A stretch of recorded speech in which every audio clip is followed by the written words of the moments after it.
তো ফাইনালি আমরা উদয়পুরে বিচে নেমে গেছি, দেখতেই পাচ্ছ সেই পরিমাণে ভিউজ।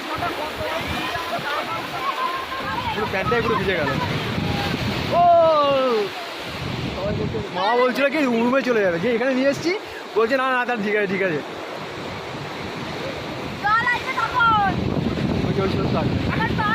সেই লেভেলে ভিউ সেই দীঘা আসি যদি উদয়পুরে না আসলাম তাহলে কি উঠছে মজা বলো। পুরো প্যান্টটা পুরো ভিজে গেল আমার।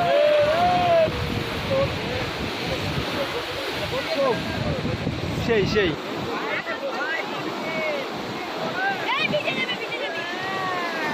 আমার প্যান্টটাই পুরো ভিজে গেছে একদম।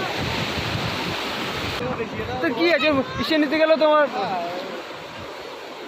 তো ফাইনালি আমরা উদয়পুর বিচে চলে এসেছি। দেখো তো এখানটা আমরা বসার জন্য চেয়ার পাতা হচ্ছে, আবার পরিষ্কার করা হচ্ছে।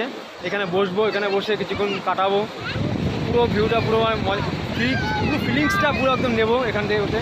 আর ওই সাইডে যাইনি, কারণ ওই সাইডে গেলে পরে অনেক লোকজন থাকে, তো অনেক সেরকম করে ভিডিও করতে পারবো না, সেরকমভাবে কথা বলতে পারবো না, তার জন্য ওই সাইডে যাওয়া হয়নি। ওই সাইডে অনেক লোক আছে, মানে মেন জায়গা হচ্ছে ওটা, আর এটা একটু সাইড। ওটা ওখানে মানে ওর থেকে বেটার মনে হচ্ছে এটা, আর দেখতে পাচ্ছি এটা ওর থেকে অনেকটা বেটার।